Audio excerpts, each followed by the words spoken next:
Question number 11. The ratio of the perimeters of two squares is 2:3 and the sum of their areas is 13,312 centimeter square. What is the perimeter of smaller square?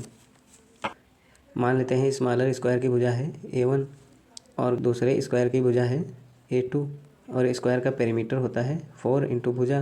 तो इनका ratio दिया गया है 2/3। तो यहाँ 4 से 4 cancel हो जाएगा, यानी कि इनकी भुजा का रेशियो है 2:3। मान लेते हैं ये 2x है और ये 3x है और स्क्वायर का एरिया होता है भुजा square.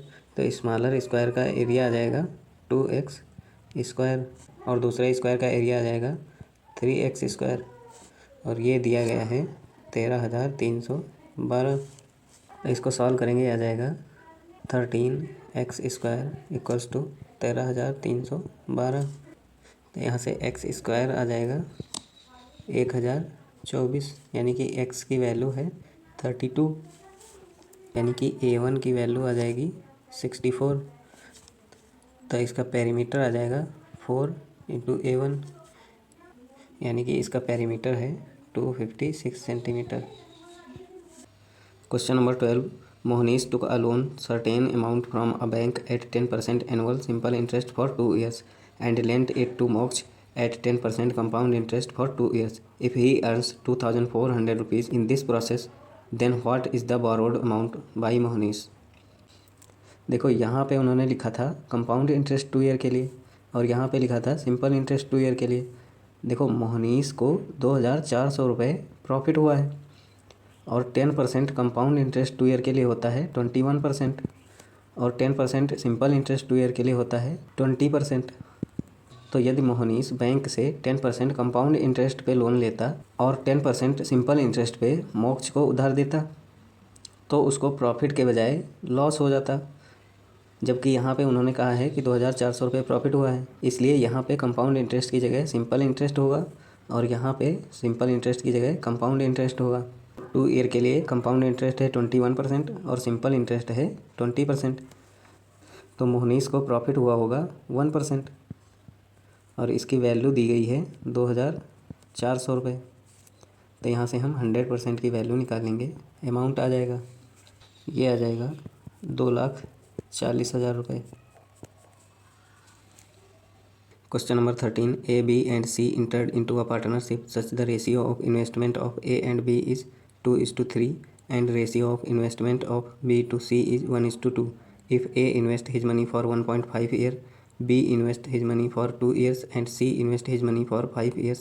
If the profit earned by B is 25 lakh rupees, find the average of the profit earned by A and B together. देखो A और B के इन्वेस्टमेंट का रेशियो दिया गया है 2:3 और उसने A और B के प्रॉफिट का एवरेज पूछा है और B का प्रॉफिट दिया गया है, इसलिए यहाँ पर A और B के रिलेशन से ही आंसर आ जाएगा। A ने इन्वेस्ट किया है 1.5 ईयर के लिए, तो यहाँ 1.5 से मल्टीप्लाई कर देंगे और B ने 2 ईयर के लिए इन्वेस्ट किया है तो यहाँ 2 से मल्टीप्लाई कर देंगे, तो इनके प्रॉफिट शेयर्स का रेशियो आ जाएगा, ये आ जाएगा 1:2। और B का प्रॉफिट दिया गया है 25 लाख रुपए और यहाँ पर B का प्रॉफिट है 2 यूनिट, यानी कि 2 यूनिट की वैल्यू 25 लाख रुपए है। तो यहाँ से A और B का प्रॉफिट है 3 यूनिट, तो इनका एवरेज होगा 3/2। इसको सॉल्व कर लेंगे, ये आ जाएगा 18,75,000 रुपये। Question number 14. A and B together can finish a job in 28 days. B and C can finish the same job in 20 days. C alone can finish the job in 40 days. In how many days B alone can do the same job? A और B काम को 28 days में complete करते हैं, B और C उसी काम को 20 डेज में कंप्लीट करते हैं और C अकेले उस काम को 40 डेज में कंप्लीट करता है। तो इनका LCM आ जाएगा 280, यानी A और B की कंबाइन एफिशिएंसी है 10 यूनिट, B और C की कंबाइन एफिशिएंसी है 14 यूनिट और C की एफिशिएंसी है 7 यूनिट। देखो C की एफिशिएंसी है 7 यूनिट और B और C की कंबाइन एफिशिएंसी है 14 यूनिट, यानी कि B और C की एफिशिएंसी सेम है, यानी B को टोटल वर्क कंप्लीट करने में 40 डेज लगेंगे। Question number 15. The ratio of the age of Rishabh after 4 years and the age of Mohit 5 years ago was 22:25. The ratio of present age of Mohit and Saurav is 11:9. Find the age of Saurabh after 3 years given that the sum of the present age of Rishabh and Mohit is 95 years। देखो ऋषभ और मोहित की as का रेशियो दिया गया है 22:25। मान लेते हैं 22x है और ये 25x है, और ये ऋषभ की 4 साल बाद की एज है, यानी कि इसमें से 4 माइनस कर देंगे तो ये ऋषभ की प्रेजेंट एज आ जाएगी। और ये मोहित की 5 साल के पहले की एज है, यानी कि इसमें 5 ऐड कर देंगे तो ये मोहित की प्रेजेंट एज आ जाएगी। और इनकी एज का सम दिया गया है 95, तो इसको सॉल्व करेंगे आ जाएगा 47x + 1 = 95।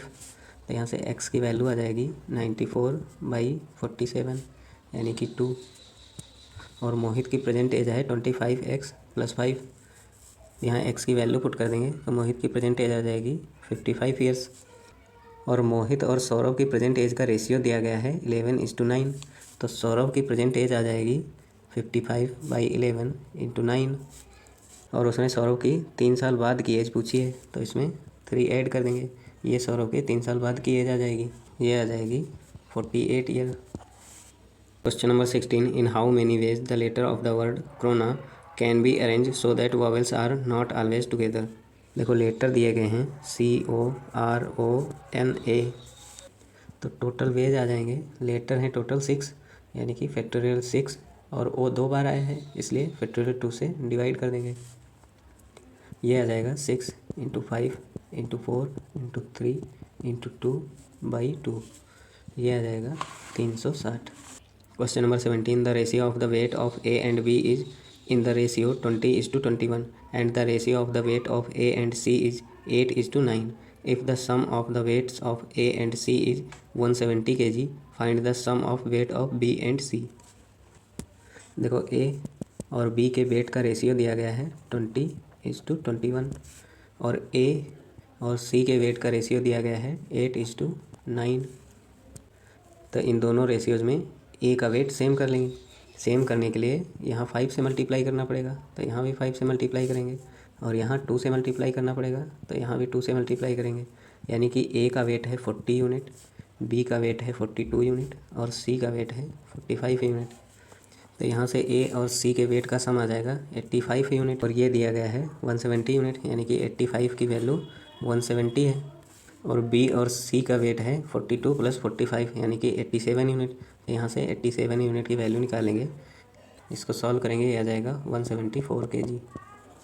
Question number 18, fresh fruit contains 86% of water and dry fruit contains 2% of water. How much dry fruit can be obtain from 42 kg of fresh fruit. देखो फ्रेश फ्रूट में 86% वाटर है और ड्राई फ्रूट में 2% water है, यानी कि fresh fruit की 14% मात्रा ड्राई फ्रूट की 98% मात्रा के बराबर होगा। तो यहाँ से फ्रेश फ्रूट और ड्राई फ्रूट का रेशियो आ जाएगा 7:1। और उसने कहा है कि 42 kg फ्रेश फ्रूट से कितने ड्राई फ्रूट बनाए जा सकते हैं। फ्रेश फ्रूट हैं 7 यूनिट, यानी कि 7 यूनिट की वैल्यू 42 है, तो यहाँ से 1 यूनिट की वैल्यू निकालेंगे, ये ड्राई फ्रूट आ जाएंगे, ये आ जाएंगे 6 kg। Question number 19, the population of a town is increased by 20% in the first year, 25% decrease in the second year, 33.33% increase in the third year. If the population of the town after 3 years is 82,386, find the initial population of the town.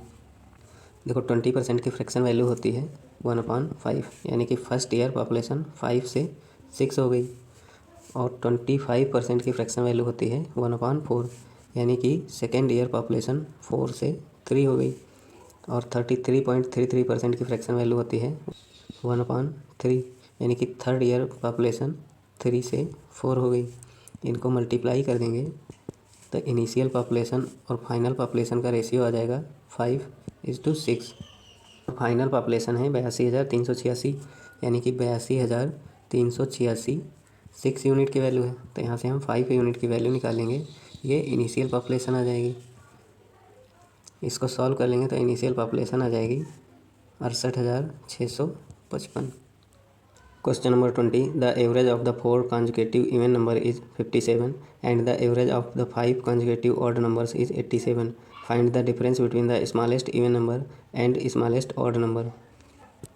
देखो 4 even number का average दिया गया है 57, यानी कि इससे पहले 2 number होंगे और इसके बाद में 2 इवन नंबर होंगे, तो तो 57 से जस्ट पहले इवन नंबर 56 होगा और इससे जस्ट पहले इवन नंबर 54 होगा। और 5 ऑड नंबर का एवरेज दिया गया है 87, यानी कि इससे पहले 2 ऑड नंबर होंगे और इसके बाद में 2 ऑड नंबर होंगे। तो 87 से जस्ट पहले ऑड नंबर 85 होगा और 85 से जस्ट पहले ऑड नंबर 83 होगा। और उसने स्मॉलेस्ट इवन नंबर और स्मॉलेस्ट ऑड नंबर का डिफरेंस पूछा है, तो रिक्वायर्ड डिफरेंस आ जाएगा 83 - 54, यह आ जाएगा 29।